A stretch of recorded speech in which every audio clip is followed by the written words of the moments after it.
Para darmos início a esta aula, vamos tentar conceituar alguns termos que sempre causam muita confusão. Primeiro, Deus. Do ponto de vista ocidental, é possível definir Deus.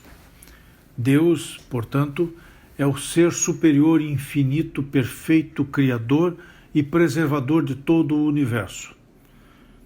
É a causa necessária de tudo que existe, sendo ainda cada uma das pessoas da Trindade cristã, Pai, Filho e Espírito Santo. Deus, portanto, para os ocidentais, possui qualidades extraordinárias e se impõe ao culto dos homens, se tornando objeto de viva e profunda veneração. Contudo, do ponto de vista oriental, não se pode definir Deus, porém, apenas tentar conceituá-lo, arriscando ainda ter um vácuo muito grande nesta conceituação. Na verdade, Deus, ou Deva, é a manifestação da divindade presente em nós. Deus é a partícula infinitesimal da divindade. A divindade é o absoluto, o incognoscível, onipresente e onisciente, causa e efeito de tudo no cosmos. Por isso não podemos confundir Deus e divindade. A divindade é maior, Deus é menor. A divindade é tudo, Deus é a partícula infinitesimal deste tudo. Este é o conceito de Deus para o oriental. Por isso muitas pessoas dizem que veem Deus em todas as coisas. Na filosofia, panteísmo é a ideologia filosófica de que este Deus e todo o universo são uma única coisa e que este Deus não existe como espírito separado das coisas. Portanto, esta é uma visão oriental. E podemos conhecer este Deus? Sim, somente como imanente nas coisas finitas, mas não como transcendente a elas. E por que ainda usamos o termo Deus ao invés de divindade? Por um simples motivo: o arquétipo permaneceu. A palavra Deus é universal. Divindade é apenas oriental. Alguns confundem divindade como uma variedade de deuses, mas está equivocado. Outra coisa que se fala é: Deus criou e conserva o mundo? A resposta é sim. Esta energia criou e conserva o mundo e mantém o mundo, no sentido de que todas as coisas vêm da energia cósmica, estão na energia cósmica e retornam à energia cósmica. E o mundo? Ele é eterno e infinito? O mundo é eterno e infinito em sua causa e essência, porém é temporário e finito em seus efeitos e na sua existência. E podemos dizer então que o universo, o cosmos, é Deus? Essa é uma dúvida constante.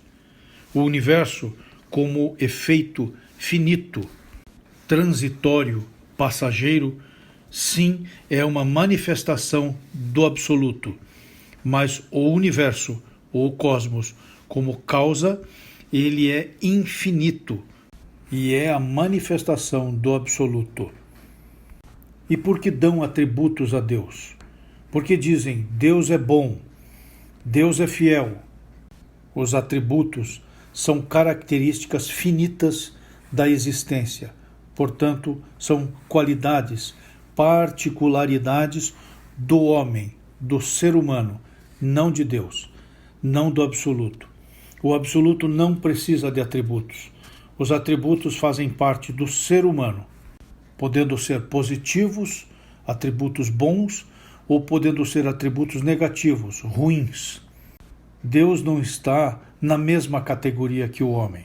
O absoluto não está no mesmo nível que o homem. O absoluto não é bom e nem mau, no sentido ético em que se costuma falar esta palavra. Deus, o absoluto, está além do bem e do mal, no sentido metafísico, isto é, universal. Afirmar que Deus é fiel é dualizá-lo ou torná-lo dual. Se ele é fiel, ele poderá ser infiel. Deus é bom. Se ele é bom, ele poderá ser mau. O Deus do Antigo Testamento era um Deus mau, um Deus pesado, um Deus que castigava. Já o Deus do Novo Testamento é um Deus bom, um Deus caridoso, um Deus que perdoa. Qual é o Deus que devemos seguir? Que Deus é este? Note que sempre nos causaram dúvidas essas questões ao longo dos milênios. O que é a essência? É a parte substancial, fundamental do ser. É a causa, a realidade, o ser transcendente. É o âmago, a estrutura íntima do ser. E a existência? A existência é a manifestação parcial dessa essência que temos em nós. E por isso tem um princípio, tem um meio e um fim. Diferente da essência, que não tem início nem fim. Também é chamada de alfa e ômega, o início e o fim de todas as coisas. Quem é o ser humano? Quem é o homem? Quem é a mulher? O ser humano é a mais perfeita individuação consciente do absoluto neste planeta. O ser humano é o indivíduo dotado de inteligência e de diversos corpos e de uma linguagem articulada.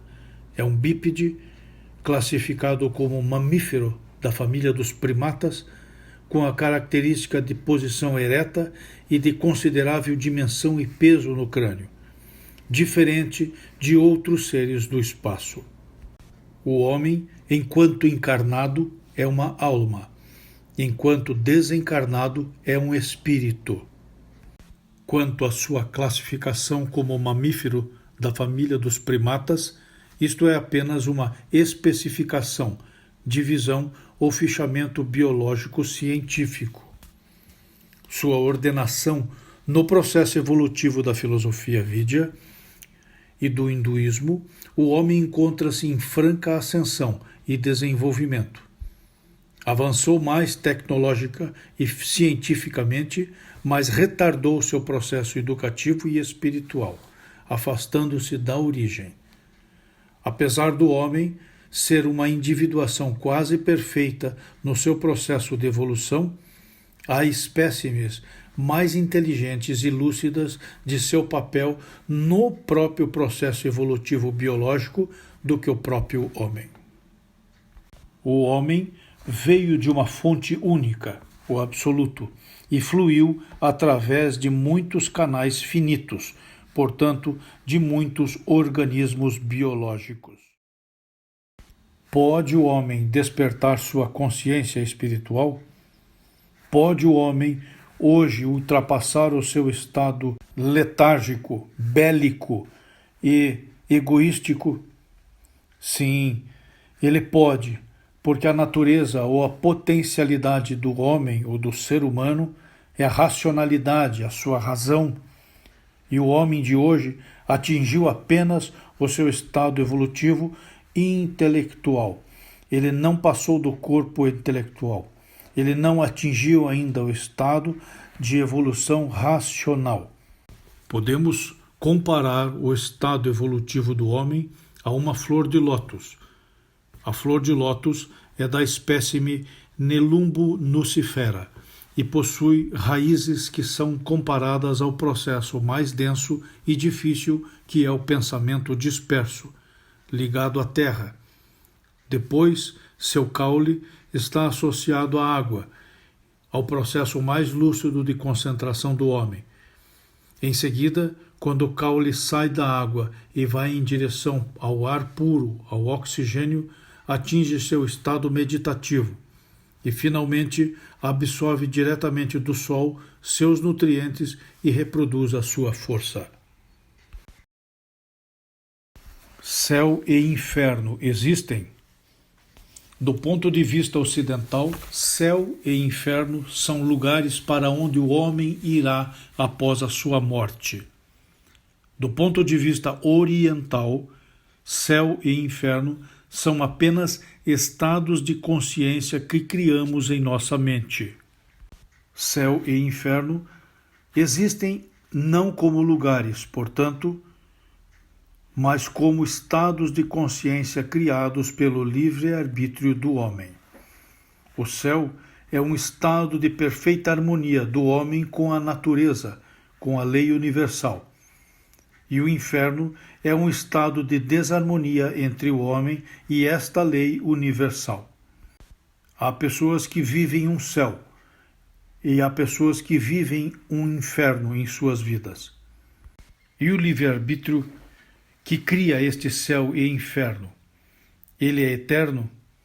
O inferno, criado pelo livre-arbítrio, é eterno se o homem mantiver essa consciência de desarmonia. E o céu será eterno se o homem mantiver esta consciência de harmonia. Tudo dependerá não apenas do desejo, mas sim da consciência espiritual. Quando se fala em eternidade, do ponto de vista ocidental, a palavra eternidade está quase sempre associada à vida eterna, seja ela no inferno ou no céu. São dogmas. Mas, do ponto de vista oriental, a palavra eternidade é relativa.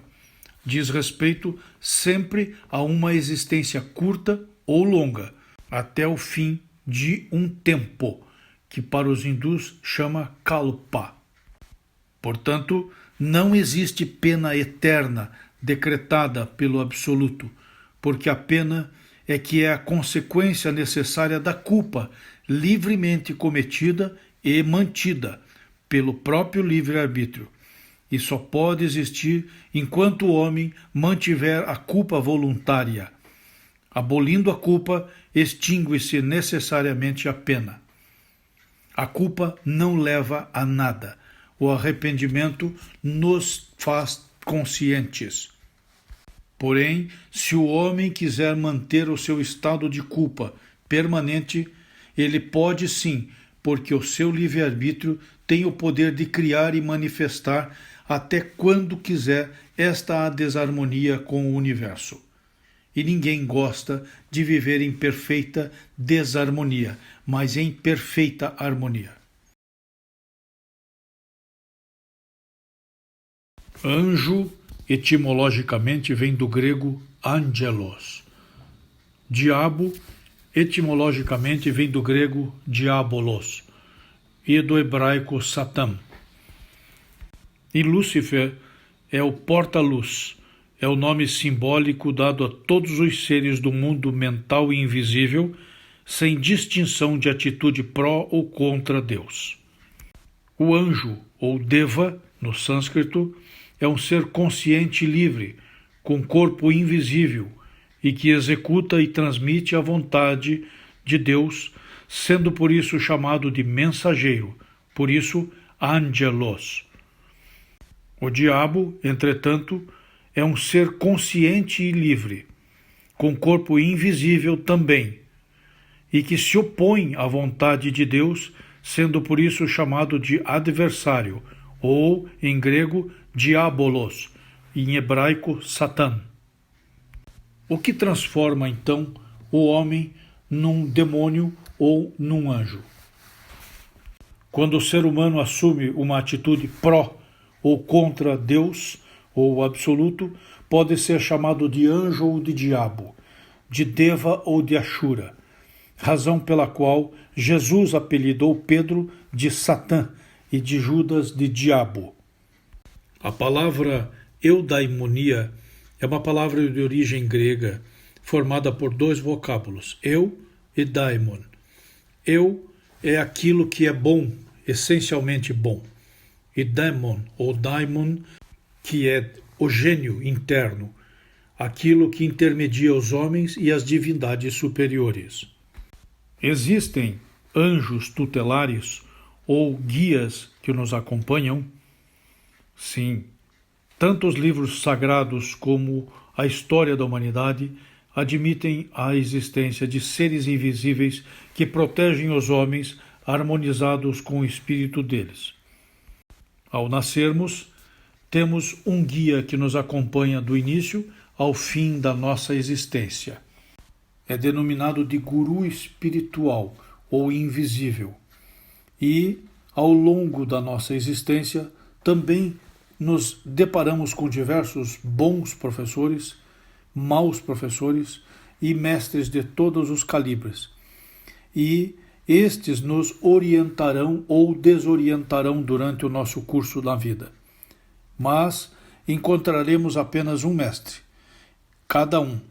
E este mestre é o guru ou acharya, que conduzirá o seu caminho sempre para o bem. Este guru vivo, junto com este guru espiritual ou guia, ambos farão a parceria para conduzir cada ser humano ao seu processo natural para desenvolver o seu livre-arbítrio, dirigindo a sua volição para o bem. Mas os demônios existem? Sim, os demônios existem. São gênios invisíveis, são seres invisíveis, entidades primitivas do mundo dos elementais. Ao passo que o diabo, então, pertence ao mundo dos seres mentais. Mas o diabo ou Satã pode servir-se dos demônios como seus instrumentos e armas, e temos que estar preparados para enfrentá-los com o nosso poder do bem. A obsessão. É possível os demônios obsedar o corpo humano? Sim, os demônios podem obsedar o corpo humano e desequilibrar as faculdades mentais, mas não podem afetar a parte ética e espiritual do indivíduo. Por isso, Patanjali ensinou os yama e niyama insistentemente para que o ser humano atingisse seu estado evolutivo consciencial. Shruti, em sânscrito, quer dizer inspiração divina ou revelação espiritual. E é toda a manifestação da essência espiritual para a nossa existência material. Pode ser através da nossa intuição vinculada ao nosso corpo búdico, que contata diretamente com o nosso purusha ou alma. O Shruti pode ser uma mensagem espiritual dos nossos guias ou gurus espirituais. O Shruti, inspiração divina ou revelação espiritual, vem diretamente do Espírito do Absoluto, que habita em nós. Porque nem todas as pessoas, então, são inspiradas. Simples, porque nem todos criam um ambiente apropriado e a vibração decente para que o Espírito Divino se manifeste interna para o externo. E impera, entretanto, o livre-arbítrio desordenado do homem, negando as forças espirituais e valorizando as suas forças materiais, intelectuais ou titulares. Os pais são os primeiros gurus de seus filhos. Por isso, devem ensinar pelo seu exemplo, pela palavra e pela sua forma de viver. Quando pensamos em guru, automaticamente pensamos em um instrutor espiritual e em transmissão de ensinamentos. Assim, devemos olhar os pais como gurus que realçam a importância de transmitir uma instrução espiritual adequada.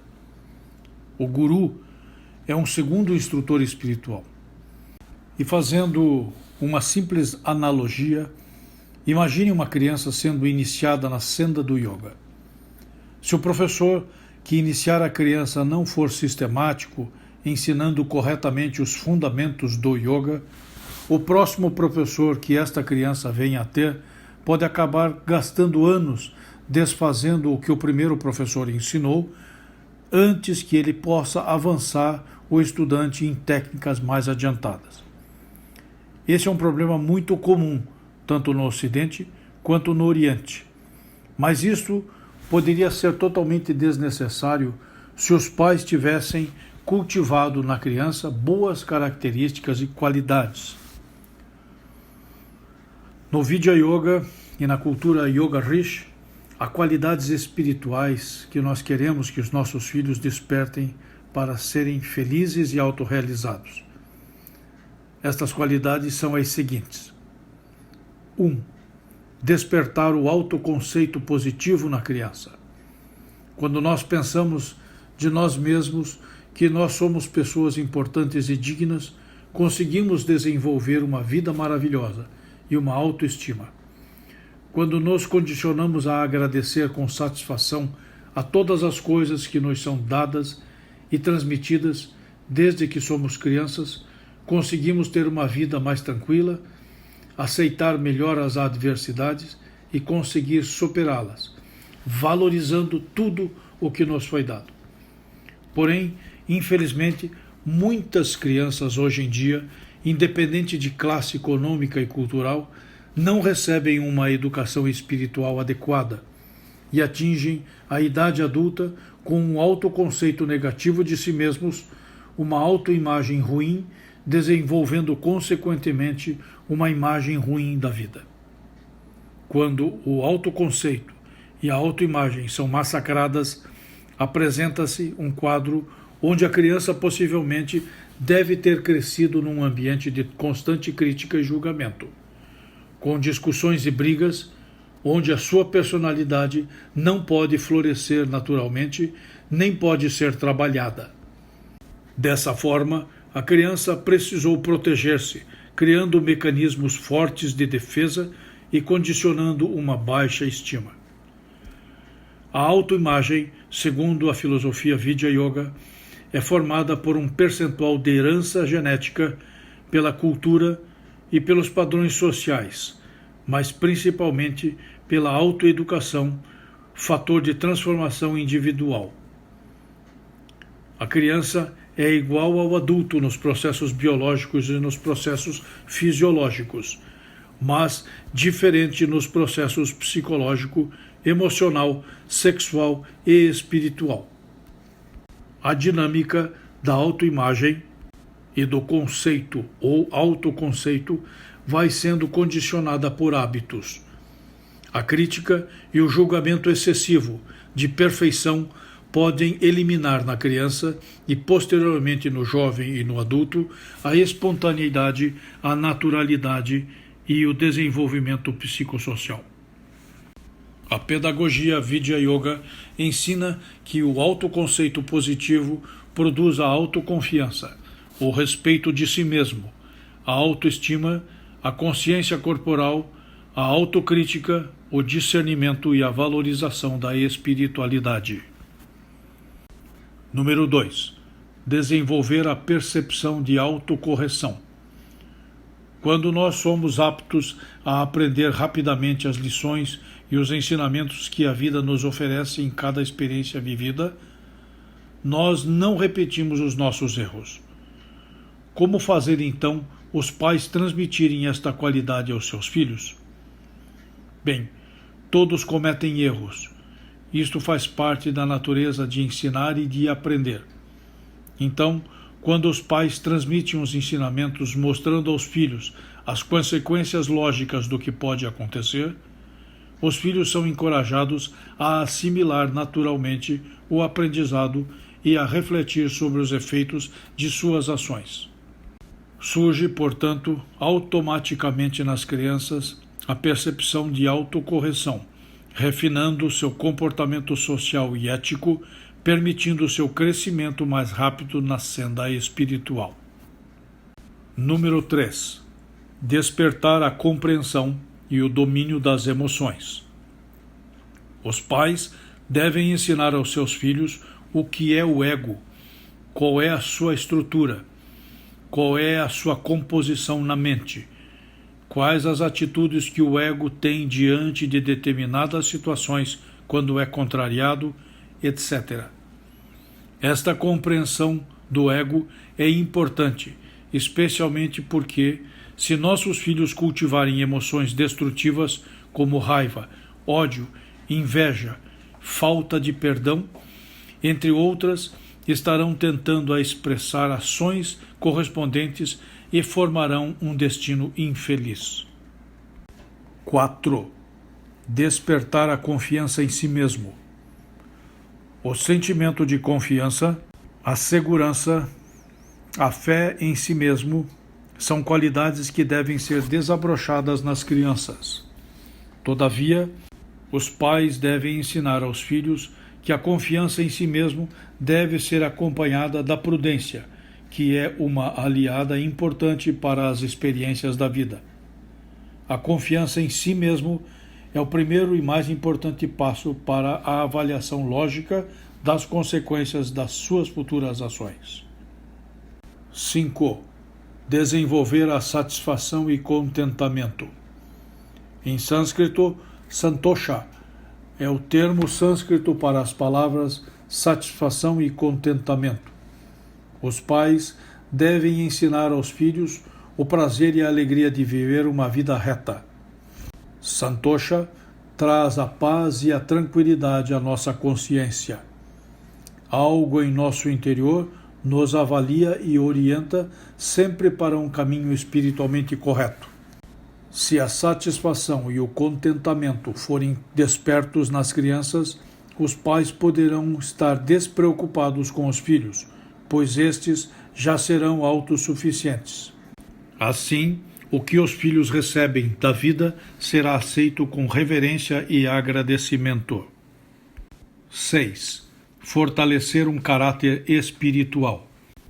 Quando tratamos os outros com generosidade, atenção e com a devida vênia, despertamos um caráter espiritual. Esta é a outra qualidade que os pais devem despertar em seus filhos. Antes devem dar exemplo por eles mesmos. As crianças aprendem que este comportamento é esperado pelas ações dos pais. 7. Desenvolver habilidades para resolver conflitos. Esta qualidade é exercida quando trabalhamos discordâncias com os outros, usando a inteligência e buscando saídas justas para ambas as partes. Esta é uma das qualidades mais difíceis de encontrar nas pessoas, porque normalmente vemos disputas onde uns querem dominar outros e não ajudar. Despertar esta habilidade nas crianças é desenvolver para o futuro adultos conscientes e justos. 8. Despertar a afetividade. Despertar a meiguice, o carinho, o cuidado, a dedicação é estimular nas crianças o despertar da afetividade. Esta qualidade é fundamental, tanto quanto as demais, porque prepara e condiciona o aspecto emocional dos filhos. Muitos pais reclamam que não têm carinho nem atenção suficiente dos filhos, e muitos filhos se queixam também pelos mesmos motivos. O que terá acontecido? O uso da violência física, raiva, punições irracionais, culpa e vergonha são as causas do distanciamento entre pais e filhos. E como redespertar a afetividade e cultivá-la? Um relacionamento amoroso e de compreensão entre os pais e filhos influencia todas as ações e as relações de ambos. Nada poderá afastá-los, porque a afetividade já estará enraizada. E 9. Despertar a consciência livre e sem preconceitos. Se desde cedo os pais despertarem e cultivarem nas crianças uma consciência livre e sem preconceitos de nenhum tipo ou forma, teremos um adulto espiritualmente evoluído, que vê em tudo e em todos a presença da essência divina ou cósmica.